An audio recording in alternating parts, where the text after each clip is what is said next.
It was my great pleasure last year to meet Sophie Rebecca for the first time. Once again, Sophie embodies the will, the courage, the creativity to follow a passion beyond borders. Sophie demonstrates to us that physical borders, neurological borders, social borders can all be permeable. And it is my great pleasure to bring her to the stage to talk about her journey and where she is now, the particular challenges of this past year. Sophie is the first transgender dancer to study at the Royal Academy of Dance, to be accepted as a student there. And she is going to be dancing in the gala as well tonight. It's always a pleasure to talk to Sophie and to Sandy, who will be getting married very shortly. 70 days now, isn't it? Yeah. Woo! So Sophie, please join me.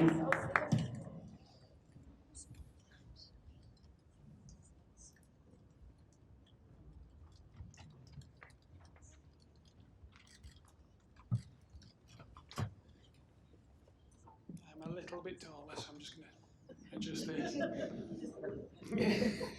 Hi everyone, it's my pleasure to be here again at BBB to give a talk to you. Before I get too far into my bits and pieces, I want to show you a video I collaborated on last year with Channel 4 and Random Acts. It's a trans-led project, so the voiceover you'll hear is done by a trans man, and these are words he's written, and the dances and movements are all created by myself. We've created this short film. I'd like to show it to you now.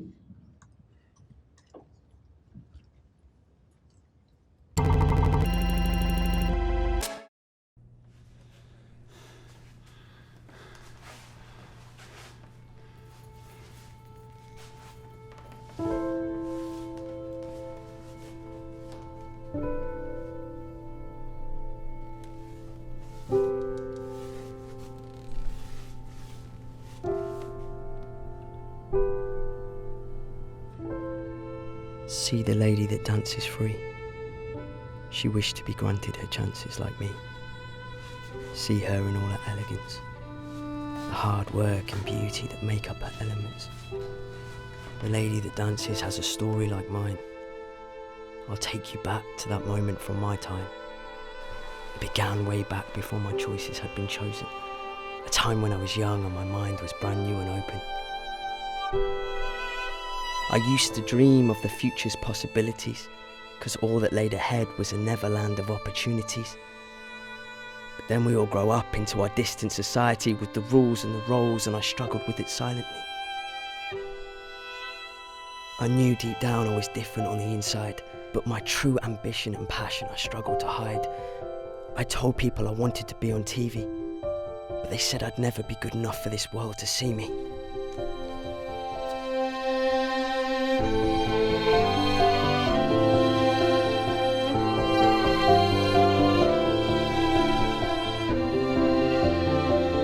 If there's one thing that society teaches you, it's not to be too different or to stand out too. So I set out to be like everyone else, following that script, till I lost myself. But then one day I saw someone who saved me, that inspired me to let go, face up and break free. Some of us have no choice but to change what's on the outside, to look how we really do on the inside of our own mind. We are so much more than the labels we are given, but sometimes people can't see through that and become less forgiving.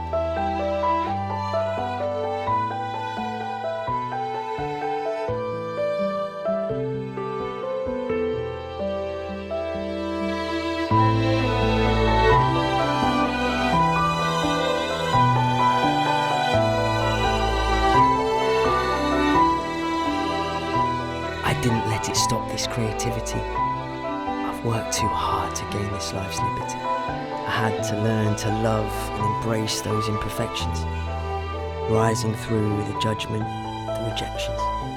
I had days where I had to work myself up from zero, but I finished every single day being my own journey's hero. Because it's our own minds that become the real opponents. Once we've embraced that, we'll each have our moments. Don't get me wrong, the battle with yourself takes time and rehearsal. But that rule applies to everyone, it's fine, it's universal. So just know it's never too late for your debut, because there's someone out there who needs a hero like you. And as the world continues with its advances, there'll be less labels and more talents, like the lady that dances.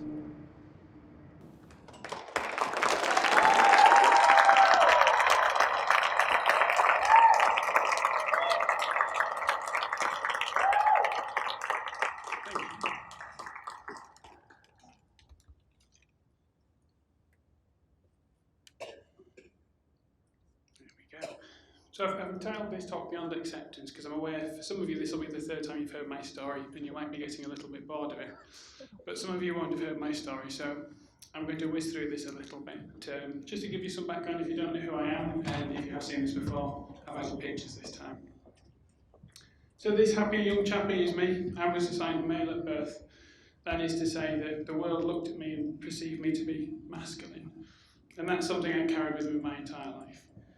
On the outside, I appear to be like every other normal male. I was into motorsport. If you asked me when I was a child what I wanted to be, I learned the proper response was I wanted to be a pilot. But on the outside, everything looked normal. Unfortunately, behind those eyes, they're hiding a deeper pain. That from a very young age, I didn't identify with that gender that I was assigned. And that is to say, from a very young age, I believed I felt like I was a girl. And this caused an obvious conflict because society would always treat me as a boy.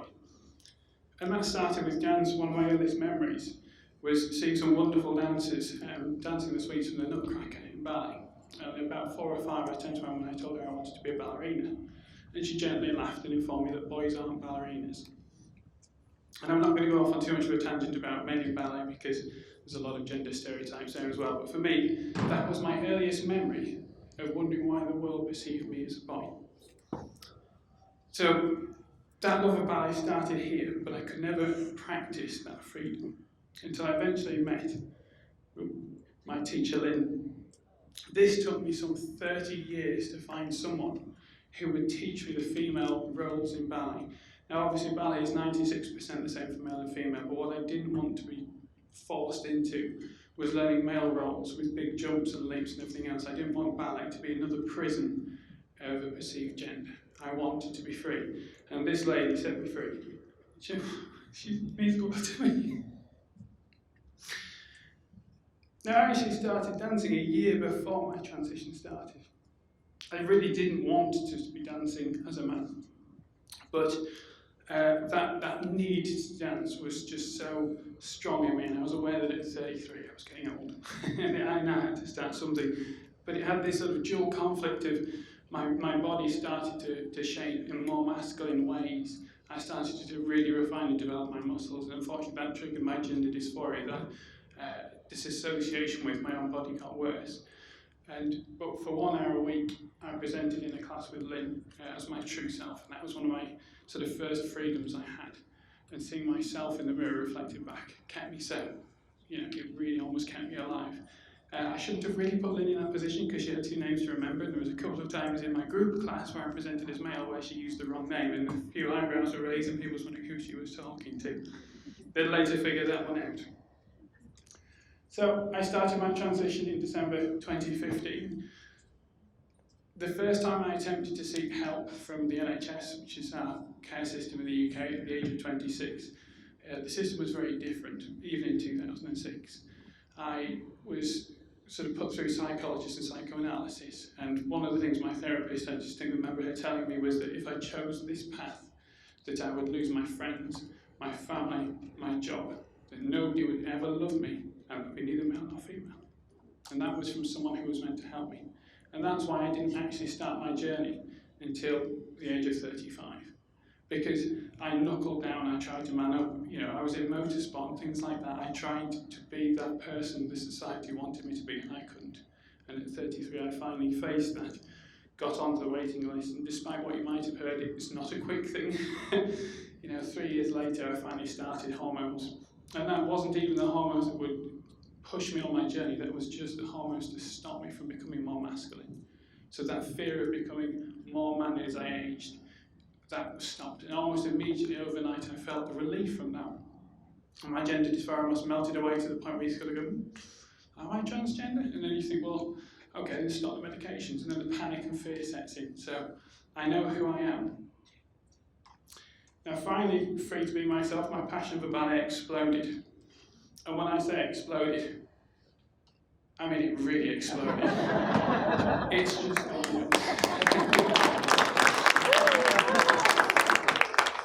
having that freedom to be who I was has been fantastic, and it is my happy place. I now dance 6 hours a week, 4 days. Everything hurts. But I'm conscious that at my age I have a limited amount of time to get my technical ability as high as I can get it, and I do strive to do that. I was featured on the front of Dance Gazette, which is the RD magazine. I agreed to do an interview to help raise awareness for transgender students, and not just transgender students, but adult students. Because this was in January 2016, and even then, I'd struggled for a long time, not just to find a teacher as someone who was transgender, but somebody who was an adult dancer. Very few schools cater for adult dancers because they don't believe adults can improve. They don't think they'll take it seriously. So I did this interview to about 30,000 subscribers to try and put the word out there that trans people are normal and that adult students can improve and can work hard. I was at the time working towards my ARID Foundation certificate. And unfortunately got picked up by the mainstream press, and about 48 hours after this, because I wasn't out at this point, it was splashed all over the national press, page 3. And I had a very awkward conversation with my boss, who actually turned out to be lovely. But when you get a text from your boss after someone else has warned you that you're on page 3 of one of the major national newspapers in the UK, and you get a text from your boss, you suddenly think, that's it, this is what they told me, this is me losing my job. My boss was actually fabulous. He'd had transgender employees in the past. And so I'm very lucky and privileged that we had a bit of a joke about it, but everything was fine and they've been 100% supportive. But this led to opportunities like the film you just seen, The Lady That Dances. I've been very, very lucky to feature in other bits and pieces. But The Lady That Dances was filmed on a stage. I still don't class that as my first performance because there was no audience. And I know those lights, it's empty apart from a couple of camera crew people. But it was amazing and it was a lot of fun. The slightly frustrating thing is anybody here who's done dance films before, when they're constructed by non-dance people, I watched that film and I cringe, and for the teachers in the room, I'm sorry. I can turn out more than that. But obviously, my teacher and I choreographed this 3.5-minute piece that was tremendously emotional because it was my journey in an embodiment of dance. And it was cut to 30 seconds and not in chronological order.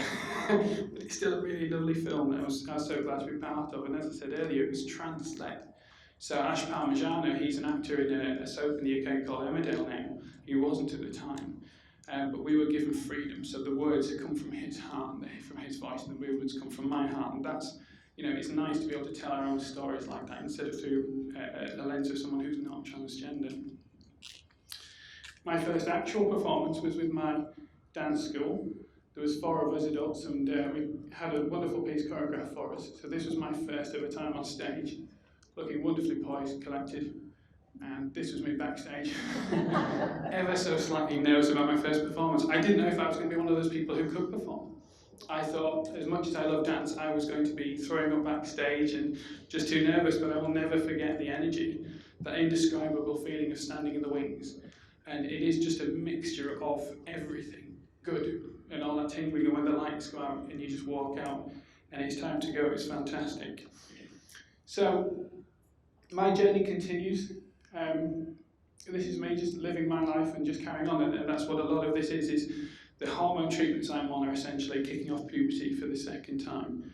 And if any of you can remember the first time it sucks no less the second time around. Different things hurt this time. But it is a waiting game. It takes many, many years for the fat to redistribute. And there's lots of things that we don't necessarily get to talk about. My eyelashes are thicker, my lips are filled. It's not just fat redistribution on the face and the hips and the bum, bingo wings. That was the first, a second in the first wobble I felt. But these are things that make me feel happier and more comfortable in my body, because this is the way my body should have always been. You know, the way testosterone changed my body, I liken it to poisoning. It was damage that testosterone did to my body that should never have been done, is being undone. And that helps me feel a lot happier in my skin. But I'm continuing to dance. I passed my RID Intermediate Foundation exam with merit after 18 months, which I was tremendously proud of. And more recently, I've passed the RID's Discovering Repertoire classes level 1 and 2 with distinction, which obviously I'm very, very proud of. I was aiming for a distinction in grade 7, but I think I might have to take the exam at some point. It's been 3 years now. I'll hopefully go for a merit rather than a distinction. And I am part, as I mentioned earlier, of a huge community of adult dancers. This is as one of our ballet retreats, where there's over 45 adults, and it's capped at 45 for security. But every 3 months we go to Rombay, Northern Ballet, Sadler's Wells, with this particular group, and it's packed with adults, and we learn variations, and everyone in that room is just as passionate as any student I've ever met. And the adult ballet scene is growing massively. And if any of you used to dance when you were younger and have lost touch and forgotten why you stopped dancing, there is a world of wonderful friends out there who will welcome you back into the fold. There are many, many teachers who will now teach adult dance, and you can reconnect with that passion. Because it's still there. If you had it when you were little, you still have it now, and it can be just as rewarding. So, my amazing partner, who's going to kill me for this slide, who's sat down here.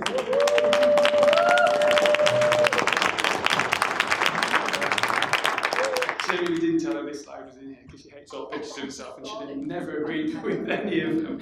We're engaged. We've been engaged for 1.5 years now. And after about a year, we decided we'd have to actually try and do something towards getting married. And as someone has correctly pointed out, there are just 70 days before we get married, and our dresses haven't landed, and there's so much to organise, and he wouldn't be happy with that. My wonderful partner, who supported me all the way along this journey, who I'm very thankful for. And I'm very lucky.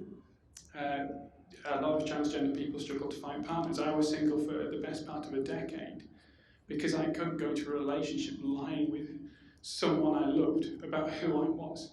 So it was very important for me, and it wasn't until the advent of internet dating, because I'm that old, that I could actually broach that subject, before. How can you meet someone at a pub or a club or a theatre and chat to them and get to know that person and drop a bombshell like that on them?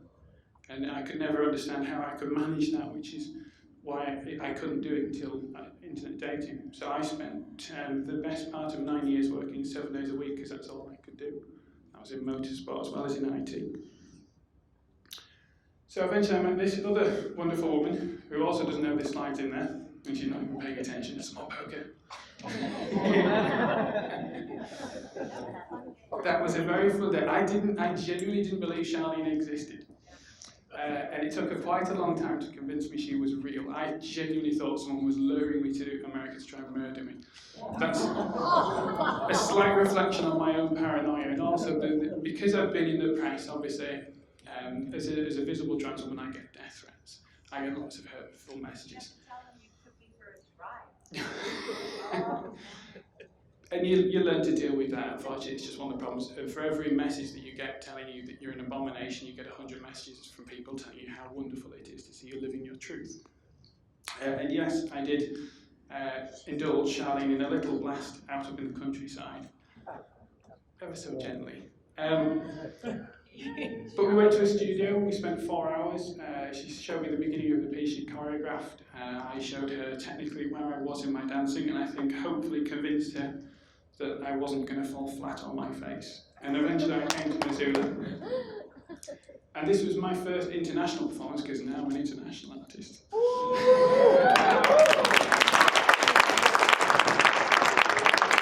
And it's one of those defining moments of my life, coming here to Missoula and finding such a wonderful community, and finding all of these amazing artists from all over the world with all of their stories and all of their dance, and to be part of that.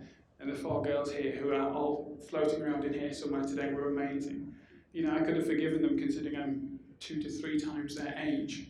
But in class, you know, things would have been a little bit clicky. But they've absolutely embraced me, and they are friends. They are wonderful people. And that is the power of BBB.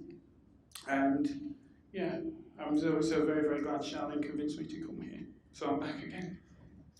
Now that brings you all up to speed. Hopefully I did that in good time.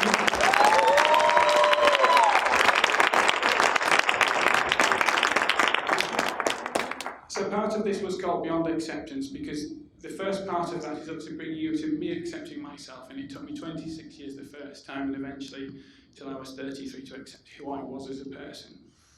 And I didn't realise that there were other journeys I still had to go on, and there are probably others I don't know about now, and one of them I want to talk about is body positivity. Because I knew I had a disassociative relationship with my body, because obviously I'm transgender, it wasn't the right body, but through dance and through the hormones I'm on, my body is now starting to get to the way it should be. So I thought I was okay with that, until I went wedding dress shopping, which was not the magical experience I was led to believe. Because I was trying, when anyone asked me what I wanted, it had to be a big princess gown, because I wanted to cover my height, I wanted to look shorter, I wanted sleeves because I'm conscious of the size of my arms and my shoulders, and it was all of these negative connotations.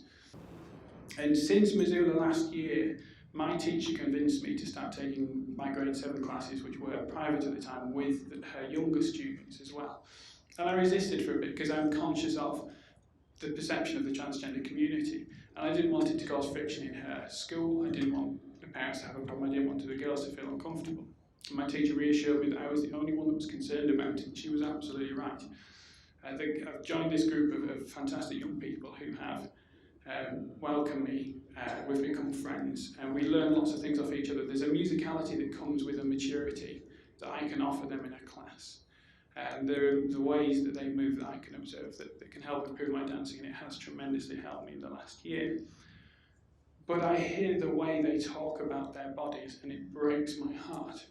These are tremendous young people who have the future in front of them, who are in command of their bodies. They can't see it. And it genuinely breaks my heart. So when I learn this about myself, I become determined in class not to let them get away with it. It's going to go so high in a minute. Only dogs will hear me. Oh, here we go. And I was in class the other day, and a young lady behind me described herself as fat and minging. And I'm not sure if minging translates into American, but it's not a good thing to feel about her body. And this is a beautiful young lady. And I just turned around to her and I said, "Don't you even dare." I said, "Do not start that. There is not 1 inch of her body that I wouldn't give any limb for. She's an amazing young person. She's a bright, warm, funny, intelligent young lady. And the fact that she feels like that about her body is a horrible reflection on how we're letting these young people down." And I've experienced this. When I changed my social media gender, all of a sudden my adverts are flooded with cosmetics, surgeries, everything designed to undermine my body positivity and confidence. So if you hear someone talking about their body in a negative way, don't let them get away with it. You have to support that friend and move them on from it, so be more persistent there. The next thing I want to talk about is performance expectations. Because this isn't just a dance thing, and I've heard dancers here, and I'm not going to name them, who compare themselves to other dancers. And it is honestly wasted thought space. And it's not just dancers, it's in your own life. I am guilty of watching videos on YouTube of Svetlana Zakharova and aiming that high. There is no way in the world I'm ever going to be able to dance like her. That isn't the level I should be holding myself to.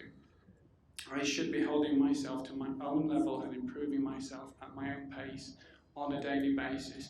I don't walk into a dance class, look at who's around me and figure out who's the best and try to beat them. I just try to be better than myself. And someone this week said how they struggle to get their leg on the bar, and they look around and everyone else has got their leg on the bar. Don't think about that. That's wasted thought space. When we're dancing, we can only think about so many things. That's why it has to come from the heart, it can't come from the head. Instead of thinking, so-and-so got their leg much higher than me, think about relaxing the hip, the quads, the things that will actually improve your dancing, and focus on improving yourself. And at work, I am very, very guilty of overloading myself, of taking everything on board and setting unrealistic performance expectations of what I can achieve on a daily basis. I sometimes run email delays of 3 weeks. It's the worst way of getting in touch with me. Literally shaking my neck is probably the best way of getting my attention. But I have to learn to pass off that work to other people. And we all have to learn to manage that work-life balance. And as I've said before, adult dance is a wonderful way of de-stressing for me, and for anyone else in this room that used to dance or does dance, it's a good way of escaping. But when you are performing, when you're rehearsing, set realistic expectations of yourself. Know when it's too much. And like any artist, I can't watch videos of myself without cringing. And sometimes it's good for an analysis, but other times it can be a little bit too detrimental to your mental health, and you've got to try and strike that balance. And whatever's happened. Move forward. However small the steps, as long as you keep moving forward, you are moving. So where I'm at now, you're pretty much up to date. Everything that gets thrown at me on a daily basis, I overcome. I am determined to remain standing. I am tremendously privileged because 75% of transgender people are living in poverty. Many, many more commit suicide. The rate of suicide of transgender people is around 46%. And so the fact that I'm able to be here to explain my experiences makes me a very, very privileged person. It's not to say that we don't face adversity. When Sandy and I went to register our marriage, we basically got caught in a legal loophole. And we got locked in a room for an hour where I was reportedly called a man. And that we could only register our marriage as husband and wife. And I was not going to hear those words from my wife on the day. And it turns out that, and of course nobody tells you this, we jumped through all of the hoops. And it turned out I needed a piece of paper so that we could be recognised as wives. And the real cherry on top of this was when the next day we went to the fertility clinic because we'd like to try for a child, and we were told that because we were a same-sex couple, we would not be eligible for funding. Not 24 hours after being told we couldn't marry as wives. And it's like, well, pick a way you're going to discriminate against us and run with it, but just one, please. And so we've had to jump through the hoops. I really didn't want to have to get this piece of paper because that puts me on a register. So in the UK, it's just a legal thing where they tell our tax accountants that the gender's changed. And also I've got a new birth certificate now. It was wonderful to see a birth certificate corrected. It was wonderful for me. It was a bit harder for my mother, obviously, to see. Because in some ways, she's still grieving her son. And I keep telling her that's okay. It's not, as Sandy reminds me, it's not all about me. We are on this journey together, and as a family, we're all on this journey together. And I'm very lucky that my family has stood by me. But if things go south, I know I'm on a database somewhere where when they do roll back our rights, if they do roll back our rights, that they know who I am. And that's why I really didn't want this piece of paper. So the last year hasn't been 100% plain sailing. It never will be. But we just keep taking small steps forward. And that's all I'd encourage anyone else to do when you're having hard times, is however small those steps are, just keep moving forward. And that's me. Thank you very much.